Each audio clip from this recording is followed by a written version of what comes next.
Have you ever had one of those mornings where you sit on the edge of your bed, stare at the floor and think, how did I get old so fast? Maybe your knees creak a little louder, or your energy takes a bit longer to show up. It sneaks up on us, doesn't it?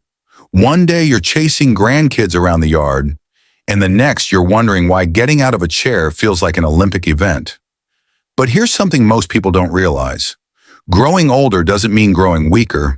In fact, many people feel their best after 60, more grounded, more grateful, and yes, even healthier than ever when they make the right changes. Living a long, full life isn't about luck or genetics alone. It's about the choices we make every single day. So if you're thinking, is it too late for me? Let me tell you something from the heart. It's never too late. And today we're going to talk about exactly that. Simple, powerful habits that can help you feel better, move better, and maybe even live to 100 with joy, not just years. Let's dive into the first habit, and it's one that surprises a lot of people. It's not about what you do, it's about when you do nothing. Believe it or not, rest is one of the most underrated keys to longevity. Not sleep, although that's important too. I'm talking about real rest, pausing on purpose, taking a slow walk without a destination, sitting in the sunlight for 10 minutes with your eyes closed, turning off the TV, putting the phone down, and just being. Our bodies, especially after 60, heal best when we're not in fight or flight mode all the time. Stress, even low level, creeps in from everywhere. News, family drama, bills, and over time, it chips away at our health. But when you create moments of calm, you lower your blood pressure, support your heart, and allow your brain to clear out the clutter. It's like giving your cells a chance to breathe. If you haven't already, start by choosing one time a day to simply rest. Maybe after lunch, just 10 peaceful minutes in your favorite chair. You don't have to meditate or chant or do anything special. Just sit, breathe, and let the world be quiet for a while. You might be amazed how much better you feel over time. Now, while rest restores you, the second habit builds you, and that's gentle movement every day. Notice I didn't say exercise like a boot camp or join a gym filled with 20-somethings. I mean real, everyday movement that keeps your muscles, bones, and joints working like they should. Think of your body like a car. If it sits in the garage too long, it starts to rust. But if you drive it a little each day, it stays in good shape. So what counts? A short walk around the block, stretching while the kettle boils. Even light chores like sweeping the floor or tending the garden. The secret is in the consistency. The more you move, the better your circulation, balance, and mobility. And here's the beautiful part. It doesn't have to be painful. In fact, it shouldn't be. One gentleman I know, George, started walking to his mailbox every morning. That was it, just the mailbox. Some days he'd go a little farther, but the goal was always small and simple. A year later, he's walking over a mile a day, feeling better than he did at 55, and he's 78 now. George didn't run marathons. He just showed up for himself every day, one gentle step at a time. Movement also helps you sleep better, improves digestion, and boosts your mood. It gives your brain a reason to stay sharp because it's connected to a body that still has places to go. If you're not sure where to start, try walking during your favorite song. Just one song. That's it. And if you like it, do it again tomorrow. These two habits, creating space to rest and moving with purpose, are like a dance. One gives you peace, the other gives you strength. Together they start to reshape not only how long you live, but how well you live. And that's the real goal, isn't it? Not just counting years, but making the years count. So if you've ever wondered whether it's too late to start feeling better, to wake up with more energy, to make 70 feel like 50 again, the answer is no. It's not too late. It starts with a little rest, a little movement, and a lot of belief in yourself. There's something magical that happens when you start treating your body like a friend instead of a machine. It begins to respond differently, more gently, more willingly. You feel lighter, not just physically, but emotionally. And once you've started moving a little more and allowing space for real rest, your foundation gets stronger. But to truly build a life that stretches toward 100 with grace, there's another piece we can't ignore, and that's what we put on our plate. Now, I know this next habit might sound a bit predictable, but it's worth repeating because of how powerful it really is. Eating for longevity isn't about diets or restrictions. It's about fueling your body with foods that actually want to help you live longer. The kind that loves your heart, feeds your brain, and keeps everything flowing the way it's supposed to. After 60, our nutritional needs shift. What once worked when we were 40 or 50 might now cause inflammation, bloating, or even fatigue. And one of the best things you can do is simplify. Start by adding, not removing, just adding more natural, colorful foods to your meals. Leafy greens, sweet berries, olive oil, beans, nuts, and whole grains. These are the foods that researchers keep finding in places where people regularly live past 90 and even 100. And it's not about eating perfectly. It's about adding life-giving ingredients to what you're already doing. For example, sprinkle some ground flaxseed on your breakfast, toss a handful of spinach into your soup, or snack on a small piece of dark chocolate with walnuts instead of cookies. These tiny tweaks can protect your heart, stabilize your blood sugar, and even boost your memory. One woman I admire named Lorraine, she's 84 now, swears by her longevity bowl. Every lunch, she makes a simple bowl with greens, lentils, olive oil, and a squeeze of lemon. Nothing fancy, but she hasn't had a single major health scare in over 20 years. It's not because she's lucky, it's because she eats with intention. She feeds her future self every single day. So don't get overwhelmed by diets and fads. Just think about what one new healthy thing you can add to your plate this week. Let it be easy. Let it be enjoyable. Let food be your ally again. Once your body is being nourished and you're giving it the movement and rest it craves, it's time to think about something even more subtle, but equally powerful, your purpose. It might sound abstract, but I promise you, it's one of the strongest predictors of a long, healthy life.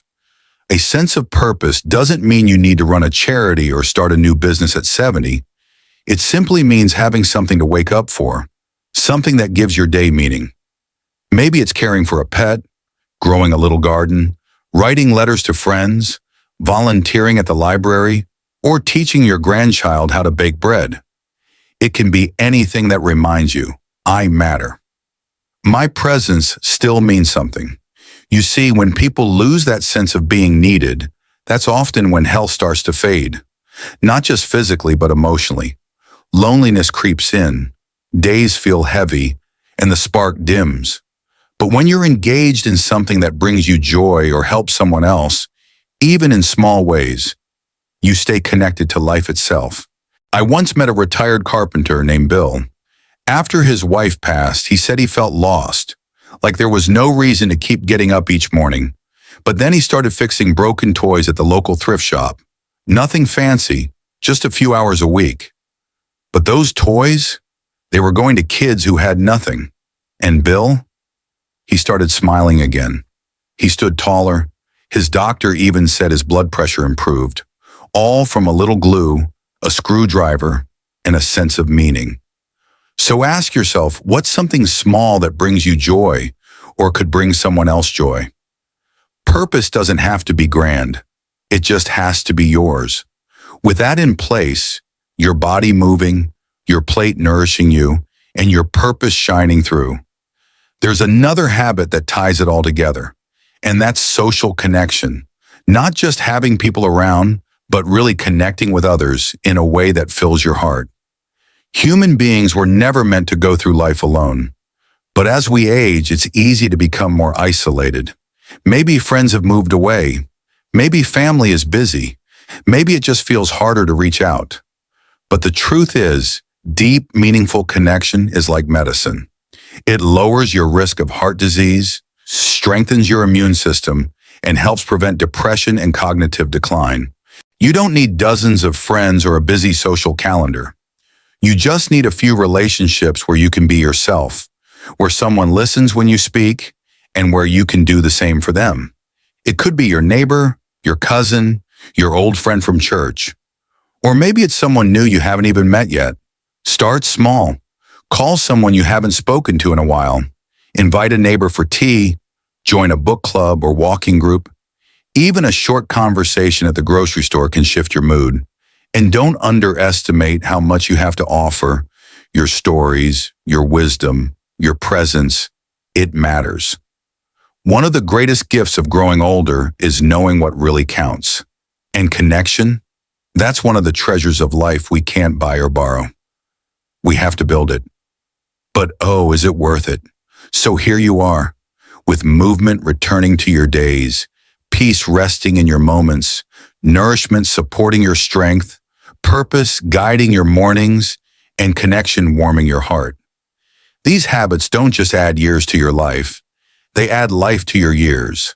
Every day you're choosing vitality, you're choosing joy, and maybe, just maybe, you're choosing to live to 100 not just with age, but with aliveness.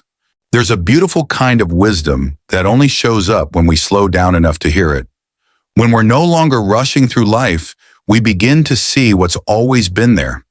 Those quiet signals from our body, those gentle nudges from our heart, and those lessons we've gathered over decades of simply being.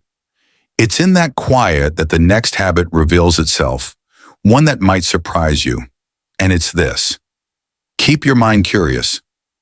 Staying mentally sharp isn't just about doing crossword puzzles or remembering where you left your keys.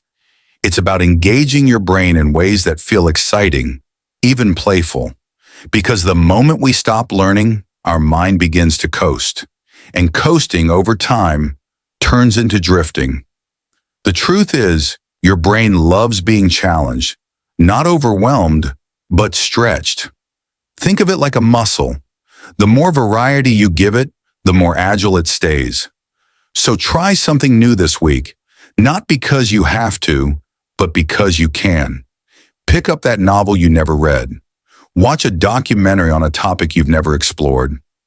Learn how to grow a new type of flower. Ask your grandchild to show you how to use that app you've been avoiding. Not because it's trendy, but because you're still growing. And growth doesn't end at 60, or 70, or 90. I once knew a woman named Dottie who decided to learn Italian at 78. Not because she was planning a trip, but because she thought the language sounded beautiful. A year later, she joined a local seniors group where they'd watch old Italian films with subtitles and try cooking new recipes together. What started as a curiosity became a whole new world of joy, friendship, and yes, mental sharpness. So let yourself stay curious. Let your mind wander into new places, because a curious mind is an alive mind, and an alive mind can carry you far. But while we're tending to our bodies, our purpose, our connections, and our curiosity, there's one last habit that might just be the most powerful of them all. It's simple, it's free, and it changes everything. Gratitude. Now, I don't mean the kind of forced positivity where you pretend everything's perfect. Life isn't perfect. It's full of challenges, aches, losses, and hard days. But woven in between all of that are small moments of beauty, moments that remind us how lucky we are to still be here. Gratitude is the habit of noticing those moments and holding on to them, even briefly. A warm cup of tea, a favorite song on the radio, a neighbor waving from across the street, your hands still working, your heart still beating. When we practice gratitude, we don't just feel better emotionally, we actually improve our health. Studies show it helps reduce inflammation, improve sleep, and can even lower blood pressure. It changes the way your brain works, tilting it toward joy, resilience, and peace. You don't need a journal or a list unless that feels good to you. Just try saying one thing you're grateful for each morning when you wake up. Say it out loud, even if no one's listening. Say it when the day feels heavy. Say it when it feels light, because every day you wake up is a gift. And the more you recognize that, the more you begin to live, not just survive. I spoke to a gentleman once, Arthur, who was 93. I asked him what his secret was. He didn't mention kale or step counts or supplements. He just smiled and said, "Every morning, I thank my knees for letting me stand up. And every night, I thank the roof over my head." That was it. A simple practice. But the light in his eyes told me it was more than enough. So here we are, 7 small habits that together build a life full of meaning, strength, and vitality. Move your body with kindness. Let rest become part of your rhythm. Nourish yourself with foods that care about your future. Connect with a purpose that stirs your soul. Reach out to others with warmth. Keep learning with joy, and hold your life with a sense of grateful wonder. Living to 100 isn't about avoiding wrinkles or pretending you're still 30. It's about living deeply, fully, and with intention.